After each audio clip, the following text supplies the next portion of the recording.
Hello, welcome back to another Red, White, and Blues podcast. I'm Daniel. That guy down there is Jason, and we are here to talk about everything Chelsea related. How are you doing tonight, Jason?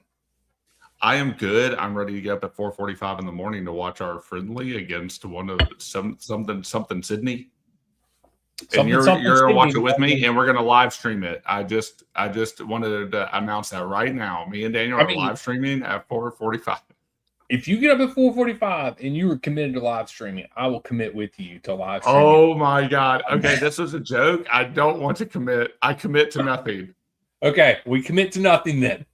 He called my bluff. Yeah. We played first official match. We've had a couple closed door matches on Kabi, but this will be the first real viewing of Chelsea tomorrow at 4:45. Australia has to be, I was thinking about this afternoon, the worst place to host, like time zone wise, like preseason, because it's just stupid. 4:45 in the morning. Are we kidding? Like, for real? Like, this is stupid. Why are we trying to hit new markets? Like, have we exhausted all of our instead of just getting in front of the shirt sponsor, we're trying to get new fans in Australia? Is that what we're doing? I guess that's what we're trying to do. We're trying to scoop up the Australian fans. So are we also playing in like Malaysia or Indonesia, somewhere over there? I don't know. Probably. What are we doing? I don't know. I have no clue what we are doing.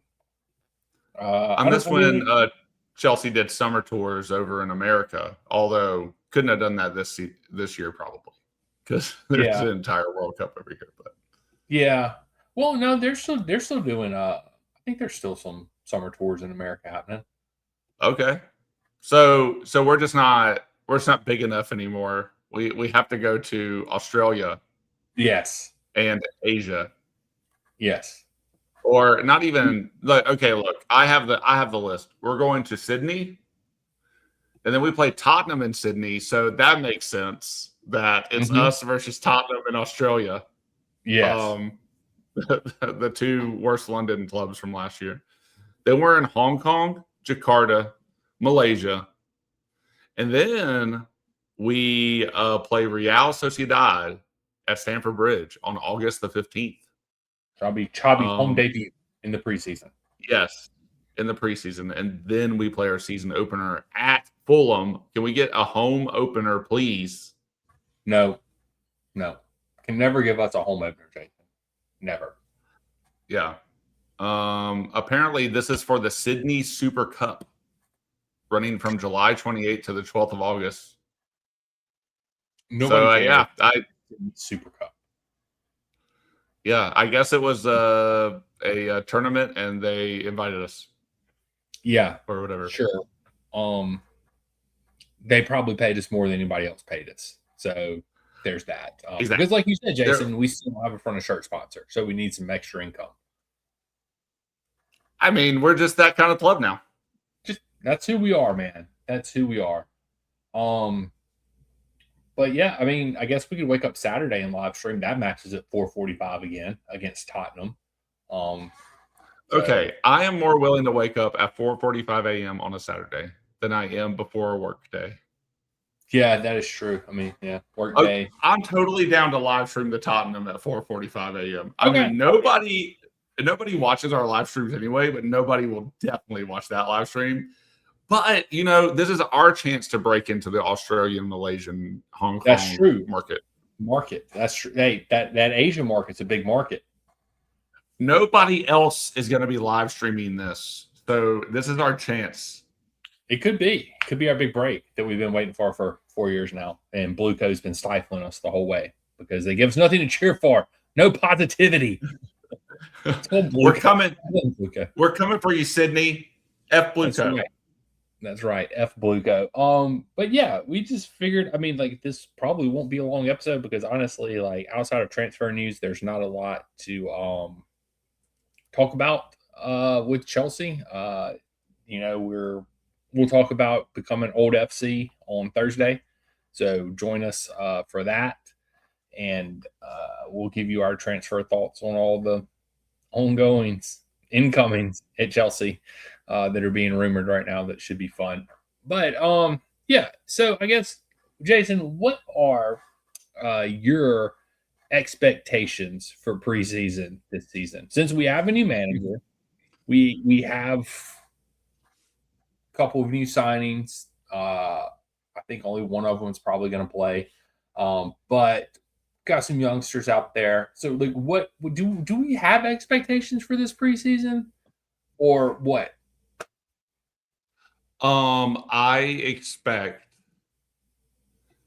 1 to 5 players will get injured. Okay. Those players will be pivotal to our season. And I think that our transfer strategy has not taken into account that this will happen, because this is a definite. And I'm not trying to put this on the team. It just will happen. No, yeah. I hope that it doesn't. But yeah, I don't know. Maybe I have a little PTSD from last season where Colwell went down. I am not expecting much. Like, I think everybody will be a little bit reserved. I mean, I went over the locations, but we were playing Western Sydney, and then we're playing Tottenham, Juventus, AC Milan. I don't know. I don't know this Malaysian team, but yeah, I'm not even going to pretend to pronounce it. And then we're playing Real Sociedad. So we got like 3 games plus some little fun exhibition ones. I mean, I'm sure Xabi will use it as a way to test some things out. But I mean, I how much can you test against Western Sydney? Right? Like, I don't know. This is more of a gimmick than anything. I don't value preseason historically as much as others do. It's on tape for the last 4 years. You can go back and listen/watch. Nothing from any preseason that's been positive has translated to anything good during the season, because we've only had like one semi-okay season since Blue Cove taken over. So I'm not expecting much. I will use it as a way to get excited about the season. And that's all I go from it. But like, is there anything I'm missing? Am I being too cynical? Like, bring me back down to earth, Daniel. What are you expecting from the preseason? I mean, I'm not really expecting. I mean, it's always good to see the youngsters get some minutes. Like, that's always what the preseason's about. I mean, like, Quinday's not there. Obviously, sad about that. But maybe Palmer can get going. Maybe, I don't know. It'll be good to get some minutes for Colwell as he plays. So get his legs back under him. Esteval will be there. So, I mean, like, there's some good positive things about the preseason that I enjoy. But, like, you can't put, like you said, you can't put a lot of stock into it, because we're playing. Everybody's going to be rotating players. You come on at halftime, you're probably going to have an entire different 11, playing in the second half as opposed to the first half. So, I mean, there's not a lot to, other than getting excited about seeing some of the academy boys get to play. That's about it with preseason. And just don't get destroyed. Like, just don't get destroyed. But don't lose to Western Sydney. Like, if you lose to Western Sydney, okay, I have a problem. Like, if you lose to Tottenham or Juventus or AC Milan, I wouldn't necessarily have a problem, because we're learning a new system. They're good clubs. Don't lose to Western Sydney and this team from Jakarta. Like, you can't lose to those teams. So, I don't know. Preseason's preseason. It's good that the majority, I guess, of the team is there. I mean, we're missing I guess we're missing Caicedo, maybe Enzo, who knows. Reese isn't there. Morgan Rogers isn't there. So you're missing some key parts, but it'll also give minutes to some other players. Just probably give some minutes to Labia so he can get hurt in the preseason and we'll never see him again. Same goes for Asugo. Get hurt in the preseason, never see him again. Dear God, I play. There's no Ed Sheeran concerts going on right now in Australia because that'll totally screw us. But yeah, I don't know. Preseason's preseason. It doesn't entice me to wake up at 4:45 to watch a match. I'll watch the replay, but I'm not waking up at 4:45 on a work day to watch a match. But whatever. The joking about the Ed Sheeran thing, even though it wasn't a joke at the time. Yeah. It is a real, like, these stadiums that we're playing in, or what are the conditions of the pitch? Yeah. How is the weather? I'm looking at the weather. It says it's 57 degrees in Australia right now. Like, is that Celsius? I don't know. There's no way that's Celsius. If that's Celsius, then that's like they're dead. No, it's Fahrenheit. Yeah. I'm going to say 50. Yeah, that's 134 degrees Fahrenheit. It's a little chilly over there, but I guess it's they're dead. They're dead. We lost an entire team. Good thing some of the players didn't go. But it's it's cool over there. It's 57 degrees, 80 degrees, 57 in Sydney, 80 in Hong Kong. So weather's not really a big deal. Jakarta is 76. Malaysia is 82. So I mean that's interesting. So like at least the weather will be nice. But yeah, like what are the conditions of these pitches? I mean, right now it seems like a distraction with all of the things that we could be doing training-wise and that we probably need to be doing training-wise. But I guess depending on who we're taking, it could be good team building. And that's like, I guess the most positive we can get out of it is Shabby gets to know the players. They get to know him a little bit more. You get to create a rapport with a lot of the team. So I guess there's that, but I mean, I feel like you can do some of that just here. Like you don't have to do a whole preseason to do that, but that's just me trying to find a silver lining to what otherwise feels like a cash grab distraction that Blueco has once again put us into because their timing is shit. But I'm not super looking forward to playing Tottenham in Sydney, Australia. Yeah, I don't like having derby matches during the preseason because it takes away from because it's not really one at that point in time because there's not going to be a lot of hatred out there on the pitch, so it's not as fun. But I don't know. It's preseason. It is what it is. Take the boys on a tour. Let them go have some fun. Yeah. Let them do some good PR for the team, for the club, because God knows we need it. Because Blueco tries to stifle any kind of good PR we have at every turn. Let DCC play a little bit, show them off, get them sold. Let Bads play a little bit, show them off, get them sold. I guess if you want to sell Bads. Mm-hmm. Like let Jackson score some bangers against Western Sydney, show them off, get them sold if we're doing that. So yeah, I guess that's something. I guess it's something. Yeah, I mean it is. I don't know. So do we I know I sent you the video last night of the training session that we had yesterday in Sydney. And it was very refreshing to see us actually working on the little things in training yesterday, like the first touches, the passing, because that's something that this podcast has been very adamant that Chelsea has sucked at for the last 4 years and hasn't done the little things right. So I don't know. It was the training session was nice to watch. That was good. So I don't know. Yeah, it's a positive. I am getting more and more excited for the season as it goes on. I don't know. There's a lot of activity in the transfer window. I didn't think there would be this much, but it's hard to predict Blueco, and I'm just shit at predicting anyway. So put those two things together doesn't go well for me.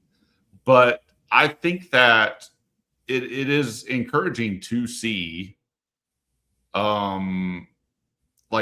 a manager doing managerial things. Yeah.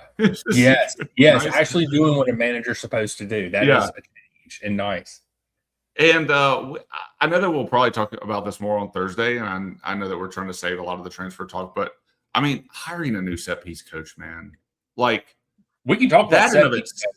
Okay, cool. We can talk about that. In itself shows a level of seriousness that it hasn't felt. Yeah, like in the last 4 years, like we have been pursuing as a club, right? I mean. Mm-hmm. When we're hiring motivational coaches to come in and like give us a winning mentality, I don't know. I like to think that winning can give you a winning mentality as well. And just doing the basics can get you a win. One follows the other.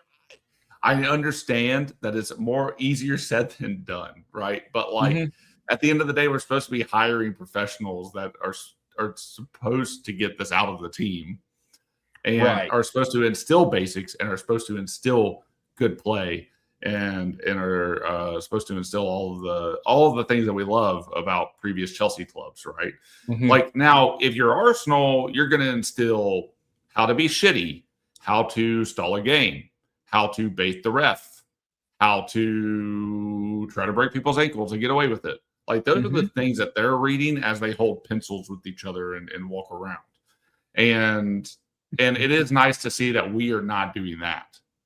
So I'm encouraged even more now.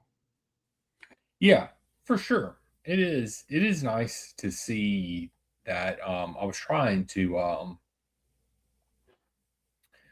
do something, but it's not working. But whatever. You're trying to get a little technical? I was trying to get technical, but it's not. It's being stupid. So, whatever. Nope, don't want that. But can I do this? Nope, not that either. There we go. Back to that. Wait, this. Nope, not that. Nope, back to this. Are you trying to share a camera? Yes, Jason. Okay, because the background is created by a camera, so we need to remove this thing. So now try to share something. Well, how do I share something, Jason? Hit the present or invite. Might as well just do this part. Hit the present or invite button. Yeah. Okay. And then find what you want to share, and then do one of the little 3 up things, and then we can switch the things around. Bro, but I messed you up because I had a share going on in the background. Dude, this is so stupid. You know what? Screw this. No, we have to see it now. Dude, I was just gonna you can. What are you trying to share? Oh, good job. Just go find a picture of our new set piece coach. That's what I was trying to share. Oh, I want to share a picture of this guy because he is a glorious looking bastard.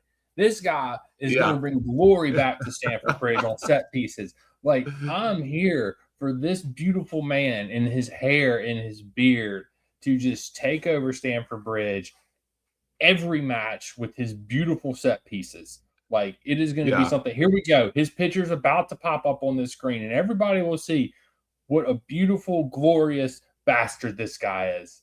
I'm just waiting for his picture to pop up. Now I'm stalling because Jason. Oh, here it comes. Here it comes. It's coming. There he is. Look at that guy. I mean, that's a handsome looking fella. I'm just saying. This is from a couple days ago, but that was the easiest thing I could find was a BBC article here. Freaking set piece guru. He's a set piece. Jason, we have a guru on our team now. This is the missing piece. This is the missing piece of the puzzle right here. He is Scottish. He has combined his role at Villa Park with a similar position with the Portugal national team for the past 5 years under Roberto Martinez, who resigned after the World Cup. Oh, I like how they just threw that in there about Martinez. As well, he should. He's a shitty head coach. So yeah. The Villa scored more goals from set pieces than any other team in Europe's top 5 leagues during the 23-24 season. They followed that by ranking among the top 5 a season later and finished joint top with Arsenal in the Premier League last season, which is something because Arsenal shat their way to that. Yeah. And so this guy did it the right way. So I'm excited about that. Yeah, this guy does it the right way. He has set a precedent. He is 3 years running now being one of the top set piece coaches in all of professional football, and we just poached him from Villa. So I'm here for it. Yeah, I'm here for a freaking set piece coach because let's face it, Jason.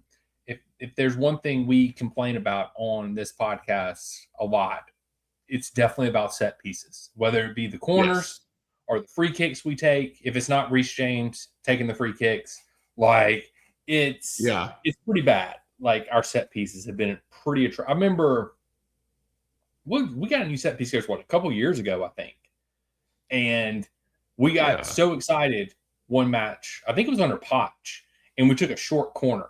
And it was like the greatest thing that we had ever seen in our lives. It was like, oh my gosh, we did something different. We took a short corner. It's the most amazing thing in the world. You can do that. I didn't know that. But I'm looking forward to having this glorious Scottish, which even makes me like him even more now because that means he probably likes Scotch, which I also have an affinity for. So I need to find this guy. I need to tweet him and ask him what his favorite Scotch is. So then, see if we align on that. So, do you want me to do a search or do you want to try to find it out from the source? No, I'll try and find it. I'll try and figure it out. I mean, if you're bored on the podcast, you can sure go for it. But, whatever. I mean, man, I'm not bored. I'm pumped. I mean, I'm pumped too. But you know what? If we actually had our producer here, you know who you are if you're listening to this right now. I'm not going to say your name because I don't want to say it, but you know who you are if you're listening to this podcast right now. We've given you a substantial offer. There's payment involved, and you still haven't taken the job. Just saying. Yes. Unfortunately, he is also a Tottenham fan. Yes, and that'll be okay. We will banter. Yeah. So he is a Tottenham fan though, just to spite us. Yes, so correct. I will say that he kind of became a Tottenham fan for the wrong reasons, and I hope it bites him in the ass. I hope it does too. I hope they get relegated this year, and then we can make fun of them. Yeah. Good news: Claude could not find any public record of Austin McPhee's favorite Scotch, so you still have room to ask him yourself. Okay, I will slide into his. I need to find his Twitter, and I'm gonna slide into his DMs and ask him what his favorite Scotch is. Yeah, well, we need to catalog the entire journey of this. Yeah, I will. Yes, there will be a journey cataloged on this podcast if I get, and hopefully, if all goes to plan, maybe bring on the podcast. I'm just saying. Wow. I think if y'all like the same Scotch, we have got an in. A chance. We got a chance. Yeah. We do. For him to come on. But he also has to like Miller Lite because that's the best beer there is. So yeah, we'll get him on the Miller Lite train if he's not on the Miller Lite train. So I mean, I'm just gonna throw this out there. He looks like a Miller Lite guy. He looks like he would sling some Miller Lights back. He does. Yeah. So he looks like he would be a lot of fun to hang out with. I would love to have a beer / Scotch with this guy. So apparently he does relatively little personal media. Well, the interviews that exist are about his coaching methodology. We're gonna make this happen. I'm gonna slide in some. He probably doesn't have social media, but no, he's that cool. He's that cool that he does not have social media. Well, Austin McPhee, if you're listening to this, we would love to have you on the podcast. And we're more than happy to have you. So anyway, Chelsea has a new set piece coach. And that's pretty cool. I'm here for it. That'll be interesting to see. If he has what he does in the preseason. Hopefully it doesn't give too much away. And we still have some surprises come the season. So I don't know. It is what it is. So we'll see. Cool.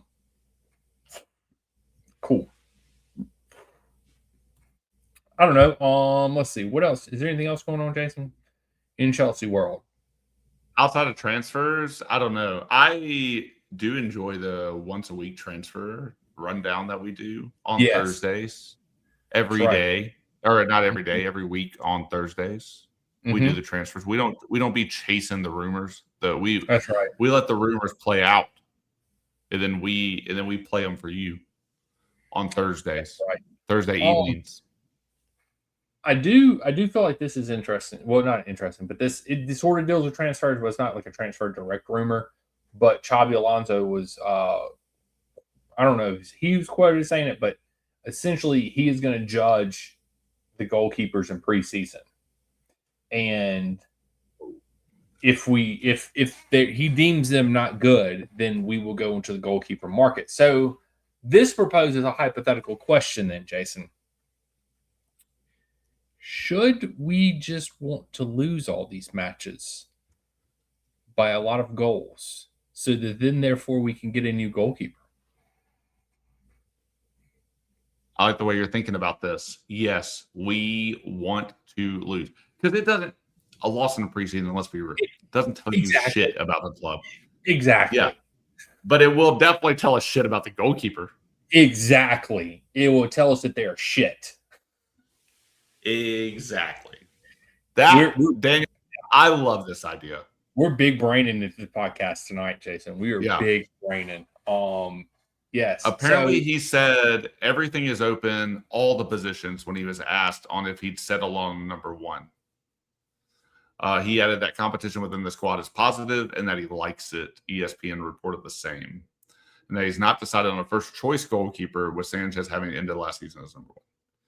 I did ask about the specific judge them in preseason framing, but it's not quoted. Ben Jacobs, speaking on the CFC Hub, said that Alonso has asked Chelsea for time to assess the goalkeepers in preseason before making the recommendation to the club. So it's Ben Jacobs, which is real sort of inference, I think. So that's the thing, is like you literally have a $60 million keeper out there that's just waiting with the release clause. Just pay it, get him in here, get rid of Sanchez, keep Penders, whatever. Just we need a new goalkeeper. Levi, Josh, any of our other defenders, y'all are all shitty. Those are only two decent ones. So that's why I was talking to them. The other defenders will let goals in regardless. Those two are the only ones that can stop them. Yes. So you two, please let some goals in too during the preseason. Yeah. So y'all can have a better goalkeeper. Do us a solid. Do us a solid. Yeah, do us a solid in the preseason because we need a new goalkeeper at Chelsea. We've been begging for one for a while now. So, I mean, there was a time last season, not a couple seasons ago, when Maresca was here, and we were like, Bob is kind of coming into his own a little bit. Yeah. And then Bob had some kerfuffle, some scuttles. I don't know what I'm going to say. And then Jurgensen came in and had one of the biggest capitulations you've ever seen from a goalkeeper ever. In a Champions League match. Dude blew it. In a Champions League. And then in a Champions League match. And then Bob was back in. Yeah. And we just have been dealing with Bob. But he hasn't been, it just is what it is. We're very leaky. Yeah. And he's not better. He's not even significantly better. He's not even a little better than he was when we first got him. Like, he just is Bob. So I think that alone is enough. I don't know why we would be upgrading the squad in the ways that we seem to be. Although I guess we'll talk about some of that on Thursday. But I don't know why we still stick with Bob. But we also don't make the right calls in the back line. So you just addressed both of those. And you've been addressing it all season, or for several seasons now, about building up from the back. But we have no clear transfer strategies that are discernible in any way by anybody outside of the club. So we can't speak to all of that. But in terms of, is this the thing that could get us a goalkeeper? Yeah, maybe. It does seem like a great opportunity. Maybe. I am well on board with your ideas here. So I salute you for having them. I mean, I'm just If you didn't watch YouTube video, Jay just gave me the most awkward salute ever. And it was amazing.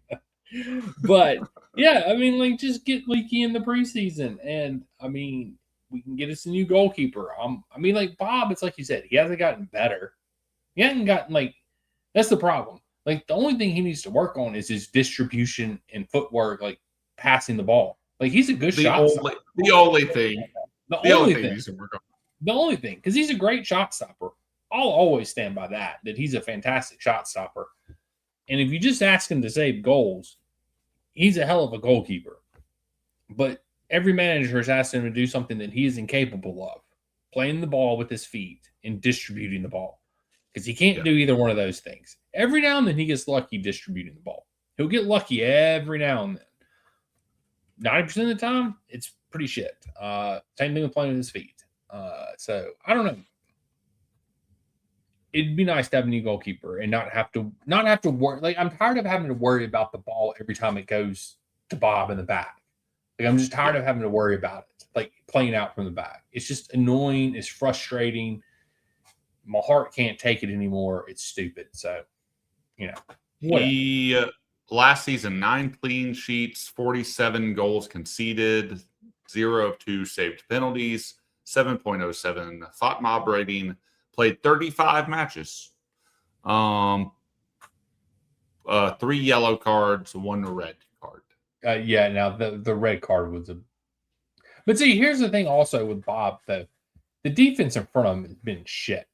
That's also the problem. So, like, when you say he conceded 40-something goals this year, well, how many of that is because Fat Fauna is too slow or doesn't play the ball right, or because Tosin doesn't know how to defend 1v1? Like, it's just it's asinine. Or we start Sar back there in the back. Like, it's just crazy. Like, the mentality, like, you can't just blame Bob for everything. Like, he's had shit defenders in front of him for 2 years. So it's like, I guess for a year, because Colwell was there the year before, and we at least had 1 decent defender in front of him. So I don't know. He saved 95 goals. He's a good shot stopper. Like, people that want Mignon, like, statistically, Bob is a better shot stopper than Mignon. Like, look it up. He's a better shot stopper, and he plays in a tougher league. So, Mignon, I agree. Better with his feet, better distributing the ball. Fantastic. But he doesn't stop shots, which is the main point of a goalkeeper. There's very few goalkeepers that do both really well. Costa does both pretty well. So, give me him. But, whatever. He's above average in goals saved, but well below average in goals conceded compared to other goalkeepers. Yeah. But again, I don't put a lot of stock into goals conceded just because of how shit his defense is. Like, now, Bob jumps up for the ball. And like I would say, one of the areas he has improved on is going out and claiming the ball. He has gotten better at that. That's one of the few things he's actually gotten better at over the years. But it still would be nice to have a competent goalkeeper that is more well-rounded. So I will say that. I don't know. But yeah, it's preseason, and I don't really know what to expect. I don't really care too much. I mean, cool. Like, I don't because it's mainly because, like we said earlier at the top of the podcast, I just don't put a lot of stock in preseason. Like, it's going to be is good, and I'm glad we're having competitive matches to where Chabi can sort of work out a system, but you're still missing a few key players in all of this. So it's like, I don't know. It'll be good, and just pray to God that Esteval does not get hurt in the freaking preseason. Oh, I know. Please, sweet baby Jesus, do not let freaking Esteval get hurt. His hamstring was it his hamstring? I can't remember. Yeah, it was healed by a miracle. That's not going to get undone anytime soon. The dude is protected by a higher being right now. Like, I am expecting. Like, I know Lamine Yamal has a World Cup right now. That's fine. I'm expecting Esteval to break out this season and become the world's next youngest superstar. I would agree with that. And then he will lead Brazil to a World Cup in 4 years. And then nobody's even going to talk about Lamine Yamal anymore. Mm-hmm. They'll only be like, you remember that kid that got bathed by Messi that time? They don't even remember his name. I still don't believe that's real. I think that is 100% just a gaslight by everybody. And that is an AI image, and everybody's just gaslighting everybody about it. Don't believe it. Yeah. I still don't believe it. Don't believe it. It is weirdly coincidental. Yes, it's very coincidental. You say that because why have we never seen that image before the World Cup? Yeah. We need to do an entire midweek episode about football conspiracies and just go down rabbit holes. I'm down with that. That would be one of the top of my list right there, because that one is just like, why do we never heard about this picture until that's the picture is like, I agree, it's a very iconic picture. Like Messi, Yamal. So like, why hadn't this been plastered everywhere? Like they have one of Yamal's base rookie cards that sells the best is the one with Messi in it. Yeah. I need his rookie card to be Messi baiting him. I need that on a card. I'm sure it's coming. I'm sure Topps will have a card coming out soon of that image. And but it's just like, why had we never seen that before? Yeah. It's sort of, and I don't know. I say we do it in such a way too, like 1 week I present you a conspiracy theory and we go down the rabbit hole of it, and then 1 week you present me one and we get down. Done. Love it. That would be pretty fun. Okay, we'll figure that out. We'll figure that out when you and I have our date. Yes, it's coming up. It'll be here soon. A week from this weekend. Yeah, baby. Yep. Xabi Alonso did say this. I'll read this quote and then we sort of get out of here. But he did say this about Esteval. I wanted to read it. Esteval, this is Xabi Alonso. Esteval plays with the confidence of someone who's been in Europe for years. Age means nothing when the talent is that special. And I'm with you. Esteval has a breakout year this year. And he will announce, which the hype around him is real, but I think it will become even more real after this season. Like, everybody will recognize that he is on the level. Like, the reason I rate Esteval higher than I do Yamal, and the reason I have problems with Yamal, is because of one of them has a little bit of humility and the other one doesn't. I mean, Esteval is a very humble, quiet person. Doesn't do a lot of, the only off the field pictures you ever see of him is when he's in church. That's it. Yamal in the club, doing stuff like that, is very much a prima donna. And not saying he can't be great and have that lifestyle. I'm not saying that. But that lifestyle eventually tends to catch up with people. Like, Messi didn't have that lifestyle. Ronaldo didn't have that lifestyle. So it's will he grow out of that? If he grows out of that, I think he truly can become a great. But Esteval already has that humility about him. Yeah. So will he become a Neymar? Correct. Yes. That's a great point, Jason. That is a great comparison. A great comparison. Because Neymar, and I think Neymar also, he dealt with injuries a lot. So that was true. I don't know. But he did have a lot of off the field issues as well, off the pitch stuff. So it'll be interesting to see. But I rate Esteval. I love Esteval. I'm so happy he's a Chelsea player. And is there anything that we're missing in the Chelsea world, Jason, that we have not covered that Claude told you that we should talk about? No. Claude doesn't pull everything, which is annoying because you'll tell me stuff that Claude can't. So you're way cooler than Claude. But I don't know. It's weird because there's not a lot of news, but also we just came off the World Cup, but also we're about to go into a preseason. So I mean, unless we're trying to pull a bunch of stuff out of preseason, I don't think that there's that much to gain from this, and you and I talked about that pretty thoroughly, I think. So I don't know. I guess we'll see what happens tomorrow, and then we'll have more to talk about. Until then, if Chelsea don't make any big signings, I guess. I mean, just do it before our Thursday episode, because last time they did it right after. Yeah, that is true. So Thursday we will talk about signings and all that fun stuff that goes along with the transfer market and how we're turning into old FC. So if you want to tune into that, you want to transfer opinions, that will be on Thursday, because I have some opinions about becoming old FC that I have, so that we can share on Thursday.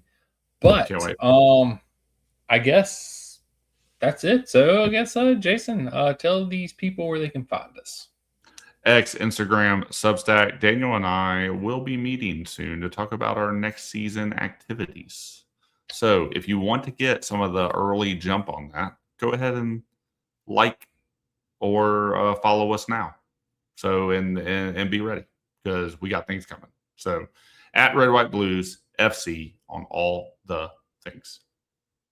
Yep. And listen to us wherever you listen to your podcast at: Apple, Spotify, Amazon. We're on all the platforms. And also, we're on YouTube. Like, subscribe, follow for all that fun stuff.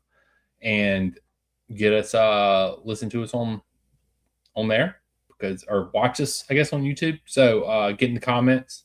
Tell us what you're looking forward to in the preseason. We're not going to predict the preseason matches because we're shit at predicting anyway. So we're just going to save that shittiness for the regular season. So anyway, until next time, we'll catch you guys and gals on the flip side. And pretty soon, Daniel and I will release a photo of him bathing me. Look forward to that. Flippity floppity.